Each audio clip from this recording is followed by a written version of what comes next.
Buenas tardes. Bueno, hoy parece que es el día de SEAT, seguramente. Yeah. Yo voy a complementar algunos aspectos que también se han mencionado inicialmente en la comunicación de Francesc Prieto, mirando sobre todo algunas arquitecturas destacadas que SEAT produjo, sobre todo a lo largo de esta primera etapa, 1950-1965, y que lamentablemente pues no siempre han sido bien tratadas, diríamos, por el tiempo. El franquismo vio en SEAT no solo una empresa fundamental para sus intereses estratégicos y para la modernización del país, sino un modelo de aplicación de los principios del movimiento nacional a la industria, fundamentados en una mezcla de progreso, paternalismo, disciplina y control de los trabajadores. Como expondré en esta comunicación, las arquitecturas que SEAT realizó en Barcelona y en menor medida en otras ciudades españolas en las décadas de 1950 a 1960 contribuyeron a la materialización de este proyecto por lo menos de tres maneras. Primeramente, porque expresaron la estructura jerárquica de la empresa en espacios proyectados según precisos criterios de organización de la producción, de la información y de las funciones de dirección, como la fábrica de la Zona Franca y sus anexos. En segundo lugar, porque en edificios como los comedores de la planta o las viviendas del barrio SEAT, la arquitectura se proponía aliviar la dureza del entorno productivo, tratando de dotar la realidad de una cara más humana y amable, sin por ello participar de ideales de reivindicación política o social.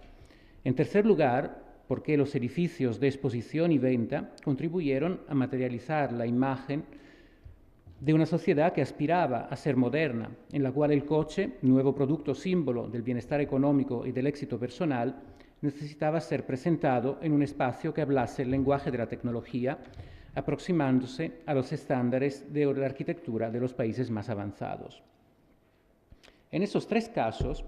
la arquitectura adquirió una connotación didáctica, proporcionando a los ciudadanos espacios para practicar hábitos y estilos de vida propios de un tiempo nuevo. En la fábrica, el campesino se convertía en obrero. En el barrio, las formas del hábitat rural eran sustituidas por las del bloque urbano o suburbano. En la ciudad se realizaba el paso de una sociedad fundamentada en la escasez a otra caracterizada por el consumo. En la España de la posguerra, la arquitectura asumió este papel a través de un proceso, como sabemos, largo, no exento de reticencias y contradicciones, e impulsado principalmente por el deseo de los arquitectos jóvenes de producir obras que estuvieran a la altura de su tiempo.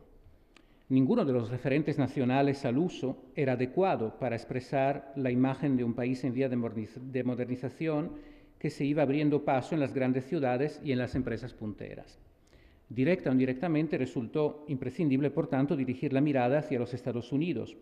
por el carácter pragmático y actual de su arquitectura, entendida como respuesta eficaz a los problemas planteados por las múltiples necesidades de una sociedad en pleno desarrollo. Por otra parte, recorrer este camino significaba retomar el contacto con la arquitectura moderna que los maestros europeos habían contribuido a difundir al otro lado del océano. En este ámbito, los edificios de SEAT constituyen un interesante caso de estudio que revela la progresiva puesta a punto de una imagen corporativa más consciente, capaz de comunicar los valores de la tecnología y la modernización y atenta también a soluciones técnicas y constructivas innovadoras. Se trataba, en definitiva, de buscar una coherencia entre el producto surgido de un proceso altamente industrializado y una arquitectura que materializase los nuevos valores de un Estado que a partir de 1957 se vio obligado a adoptar un perfil tecnócrata para poder hacer progresar el país en ausencia de democracia, encontrando en la sociedad de consumo una vía de despolitización que ofrecía a cambio un relativo bienestar y ritmos sostenidos de crecimiento. Destacados proyectistas como Miguel Fisac, Manuel Barbero, Rafael de la Joya y, en particular, César Ortiz Echagüe y Rafael Echaide contribuyeron a dar forma a la imagen de la industria nacional del automóvil que se proyectaba en las calles de las mayores ciudades españolas como signo inequívoco de una nueva etapa de modernización y despegue del consumo de masas. Me detendré brevemente en tres ejemplos barceloneses que representan sendas etapas de este proceso: la fábrica de la Zona Franca, los comedores y la filial SEAT de la Plaza Cerdá. La construcción, como hemos visto entre 1950 y 1953, de la planta de la Zona Franca, sucesivamente ampliada en varias ocasiones, fue el punto de arranque de un amplio programa industrial y arquitectónico inspirado principalmente en los modelos italianos de Fiat y a su vez americanos de Ford. Aquí vemos algunas imágenes de la planta en construcción y luego, diríamos, de sus sucesivas ampliaciones hasta el año 68. El proyecto inicial, realizado por los técnicos de Fiat en Turín y encomendado al teniente ingeniero Luis Villar Molina, como ya se ha recordado anteriormente, derivaba de los principios aplicados en el establecimiento Fiat de Mirafiori, realizado entre 1936 y 1939, que fue proyectado por el ingeniero Vittorio Bonadè Bottino, que había racionalizado considerablemente el proceso productivo, introduciendo las innovaciones que Ford había experimentado junto con Albert Kahn en el enorme complejo de River Rouge en Dearborn, en Michigan, proyectado entre 1917 y 28, del cual también se acaba de hacer mención. Un complejo que llegaba a cubrir el entero proceso productivo, desde las materias primas hasta los coches acabados y listos, diríamos, para su venta. Tanto en la Zona Franca como en sus referentes, el principio jerárquico era reflejado en el edificio de dirección y oficinas, que en Turín era definido como la Palazzina, en italiano, dispuesto simétricamente a la cabeza del conjunto para presentar la imagen oficial de la empresa. Podemos ver cómo este esquema se repite tanto aquí, en la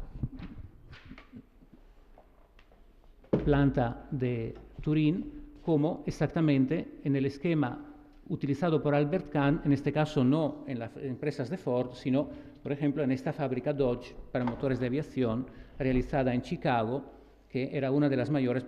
digamos, plantas de producción de bombarderos durante la Segunda Guerra Mundial. También lo podemos ver reflejado, diríamos, en este cartel de Fiat, en este cartel publicitario del año 48, donde justamente Fiat se promociona, diríamos, como empresa que está en continua expansión. En el fondo, el proyecto de SEAT es una expansión para Fiat, ¿no?, como socio tecnológico. Este edificio representativo, el edificio de oficinas de dirección de la empresa, la dirección de SEAT en realidad se mantuvo en Madrid. Esta era la dirección, diríamos, de la planta, que estaba ubicada en Barcelona. Este edificio representativo, decía, fue encargado a Miguel Fisac, que, condicionado, como él mismo reconocía, por las muchas imposiciones formales prefijadas por la propiedad, podemos entender, por tanto, cuáles eran estas, ¿no?, imposiciones formales, porque en el fondo era un tipo arquitectónico ya consolidado, diríamos, el tipo de la dirección de la planta. Bueno, Miguel Fisac propuso una solución derivada de sus obras madrileñas que estaba realizando justamente en estos años para el Consejo Superior de Investigaciones Científicas, las obras de la Colina de los Chopos. El elemento más novedoso del edificio era en todo caso la marquesina de hormigón, cuyas formas ondulantes se oponían a la rigidez del bloque y cuya delgadez contrastaba con los poderosos pilares sobre los cuales descansaba, a la espera tal vez de conseguir resultados más maduros en los años siguientes. Recordemos, por ejemplo, el conjunto del Centro de Formación de Profesorado, ¿no?, aquí en la Ciudad Universitaria de Madrid, realizado poco después. A pesar de las limitaciones, a través de la enfatización del acceso, el arquitecto planteaba la necesidad de representar arquitectónicamente la singularidad de la empresa y trataba de ofrecer una solución en cierta medida original a un tipo arquitectónico ya consolidado, como hemos visto. Como revelan esos documentos gráficos, en múltiples ocasiones el edificio de Fisac se convierte, por tanto, en el escenario de actos significativos para la historia de SEAT, en escaparate, podríamos decir, para los productos de la empresa o en símbolo incluso del capital en los momentos de conflicto. Concretamente aquí vemos una imagen de la inauguración oficial de SEAT el 5 de octubre de 1955. Este es el coche oficial del general Franco llegando justamente al edificio. Y vemos luego una presentación de los productos de los coches, por tanto, que tienen como escaparate, no solo en este caso, sino en otros, como veremos, a elementos de la propia fábrica SEAT, o el mismo espacio convertido, diríamos, en teatro de reivindicaciones laborales. Pasemos ahora al segundo proyecto que analizaré, los comedores. El proyecto de los comedores vio, en cambio, sus autores, César Ortiz Echagüe, que era hijo del presidente de SEAT, asociado con su cuñado Rafael de la Joya y con el socio Manuel Barbero, y el ingeniero aeronáutico Ricardo Valle, profundamente involucrados en un compromiso que iba más allá de la esfera profesional, no solamente por el vínculo familiar, evidentemente, del arquitecto con el presidente de SEAT, sino porque de alguna manera este proyecto tenía otras expectativas. En este episodio, que se quería singular y reparador, la arquitectura pretende favorecer el bienestar del individuo en el entorno hostil de la fábrica y hacer olvidar las duras condiciones de la cadena de montaje. Lo relevante del edificio, por tanto, no es el cometido funcional de alimentar, cuya resolución se da por descontada, sino la función estética y simbólica de crear un ambiente capaz de reconciliar el individuo consigo mismo mediante el control de la escala y la presencia de elementos que recuerdan a la naturaleza, como la vegetación, por ejemplo, o el agua. Para que este sedante natural haga efecto, hay que desactivar la presencia también de la masa anónima, una amenaza para el régimen y también para la empresa, pero también para el individuo que corre riesgo de perderse en ella. El espacio tiene que ser fragmentado en unidades más pequeñas y acotadas, organizadas según un criterio jerárquico que refleja las diferentes categorías: directivos, ingenieros, obreros. Cada uno de estos pabellones, que podemos ver también en el plano, estaba destinado a, digamos, una determinada categoría de productores, como se decía en este momento, o de directivos de la propia empresa. En todo caso, esta, digamos, domesticidad que los comedores proponen se desprende de cualquier referencia a aspectos nostálgicos del hogar o ecuménicos de la comunidad reunida para celebrar el ritual de la comida, que se evidencia, en cambio, en este otro comedor que pueden ver aquí, el comedor de la fábrica Hispano Olivetti, también de Barcelona,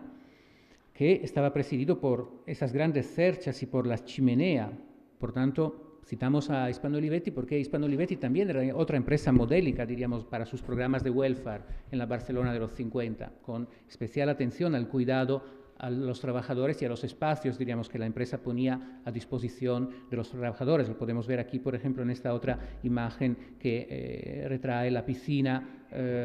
piscina del propio conjunto. En el caso de SEAT, la cubierta también inclinada y la estructura evocan un espacio más abstracto en el que el individuo no deja de ser un empleado al cual es prestado un servicio en un contexto laboral que pretende estar a la altura de los tiempos. Al mismo tiempo, el proyecto revela el compromiso de los técnicos en la construcción de una sociedad preocupada por la humanización de la técnica, un aspecto que se debate ampliamente en la década de 1950 y que tiene también ecos en España, enlazando con los llamamientos de Mies van der Rohe para conseguir una arquitectura acorde con el espíritu de la época, surgida de una verdadera fusión entre tecnología y arquitectura. Aquí vemos algunos elementos de esta construcción ligera que se realiza justamente en el caso de los comedores, la primera construcción en aluminio, como veremos, y que deriva también, por lo menos en sus, diríamos, fuentes de inspiración de la light architecture americana de la década ya, diríamos, de los 30, en el caso de algunos ejemplos de Richard Neutra, o después en los modelos californianos, sobre todo de los 40, como las K-Studio Houses californianas, y en este caso sobre todo la de los HIMSS. Sintonizando con este discurso y mirando también a los ejemplos americanos de construcción ligera como los de Neutra y los HIMSS, Ortiz Echagüe y sus compañeros vinculan la elección de los materiales y de las formas no solo a una razón técnica y constructiva, sino también a una semántica de los materiales adecuada para expresar la promesa de regeneración que la naturaleza y la arquitectura ofrecen al individuo. El ladrillo comunica protección y tradición. El aluminio transmite una sensación de ligereza y actualidad. El cristal proporciona la transparencia y la transición sin solución de continuidad entre estos dos mundos. También aquí vemos como no solo, digamos, de Neutra directamente toman algunas soluciones, ¿no? Como por ejemplo este mástil de la zona de invitados de los comedores, o las disposiciones, las articulaciones volumétricas, sino como luego también esta imagen, diríamos que el nuevo espacio de los comedores genera bueno, es reflejado en la propia imagen, la propia publicidad de la compañía, ¿no? Por tanto, el coche es presentado en este espacio, diríamos que es interpretado como un espacio de actualidad, como un espacio de modernidad, como un espacio que promete, evidentemente, un entorno a la altura, diríamos, del producto industrial. Más prosaicamente, en todo caso, el uso del aluminio, aconsejado por el propio José Ortiz Echagüe, que conocía el material gracias a su experiencia en el sector de la aviación. Recordemos que José Ortiz Echagüe, antes de ser nombrado presidente o propuesto, diríamos, por el INI como presidente de SEAT, había sido director gerente de CASA, de una de las más importantes industrias aeronáuticas del país, y una, sobre todo, de las industrias que había introducido los primeros aviones fabricados completamente con estructura de aluminio. Por tanto, diríamos, el conocimiento del material por Ortiz Echagüe era directo. En todo caso, aquí la elección del material se justifica también por la mala calidad del terreno y por la necesidad de limitar el peso de la estructura. Por tanto, se opta, diríamos, por un material más caro, del cual además no hay una tradición arquitectónica, diríamos, o constructiva consolidada en España, para obviar, diríamos, a un coste que hubiera sido mayor en la cimentación. De hecho, en la realización de las plantas, de las naves, de los talleres de producción, había habido importantes sobrecostes justamente por la necesidad de atender a esa mala calidad, diríamos, del terreno, ¿vale? De hecho, los comedores fueron el primer edificio realizado con estructura de aluminio en España, y los arquitectos, con la ayuda del ingeniero jefe de casa, Ricardo Valle, tuvieron que diseñar un sistema completo de elementos constructivos a partir de los perfiles usados en la industria aeronáutica, tratando de definir además una estética propia de este material diferenciada de aquella de las estructuras de acero. Por otra parte, se buscaba un planteamiento racional y sencillo de la obra, empleando un módulo de 1,60 m por 1,60 m que permitiera estandarizar al máximo los componentes y abaratar la construcción gracias a un proceso de montaje rápido, preciso y fácil de ejecutar, como el que hemos visto en la diapositiva anterior. Esta capacidad de trabajar de forma innovadora y aparentemente sencilla fue el aspecto que el jurado, presidido por el propio Mies van der Rohe, valoró en el proyecto del equipo español al otorgarle el premio Reynolds en 1957. Reynolds era una de las mayores empresas estadounidenses que fabricaban justamente productos y derivados del aluminio.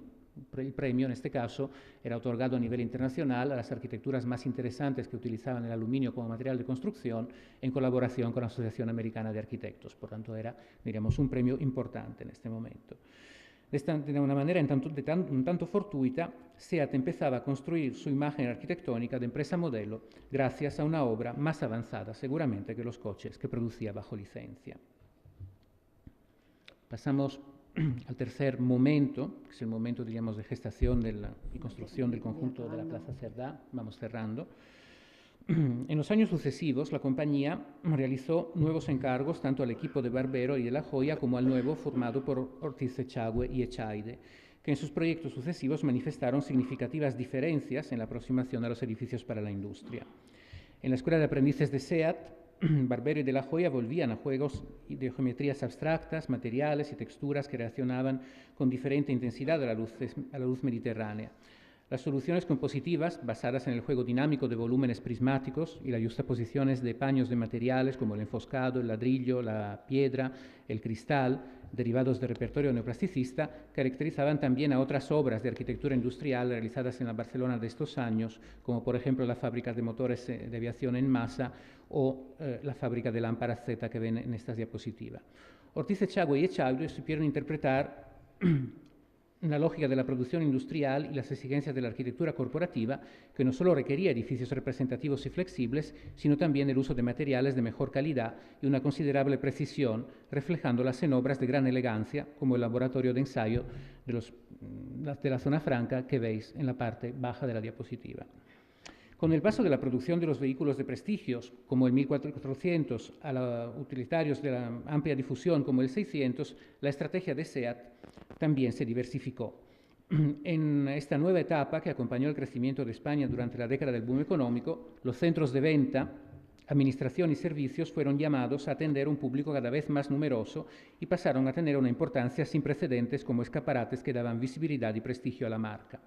A partir de 1957 se sentaron así las bases para consolidar la presencia de SEAT en todo el territorio nacional mediante un servicio técnico y comercial con filiales en las ciudades más importantes del país, en este caso Madrid, Barcelona, Valencia, Sevilla, Bilbao, Valladolid y La Coruña, y con oficinas en las poblaciones más relevantes de cada región. El programa estándar de las filiales, que preveía una sala de exposición y venta, un depósito de vehículos, oficinas, talleres de manutención y también una estación de servicio, era adaptado a las características de cada emplazamiento, tratando de ofrecer siempre un entorno de exposición adecuado para los productos y para la marca. Las lecciones del MIES americano obviamente sirvieron de guía para la redacción de esos proyectos. Aquí, por ejemplo, ven la filial de Sevilla, la primera que Ortiz Echagüe y Echaide realizaron, y luego de Barcelona y de Madrid, esta última en colaboración también con Barbero y de la Joya. La pieza más original fue sin duda el depósito de vehículos, en el caso, diríamos, de la filial de Barcelona, realizado entre 1958 y 59, que llevaba a las extremas consecuencias la lógica de la caja transparente, a través de la cual los vehículos almacenados quedaban expuestos, representando un contundente reclamo del producto que se acentuaba aún más con la sugerente iluminación nocturna. La sala de exposiciones y la torre de oficinas, en cambio, combinadas con guiños al New Brutalism, al convertir la exposición de los conductos y de los sistemas técnicos en parte integrante de la estética de una arquitectura que pretendía hablar precisamente de las máquinas.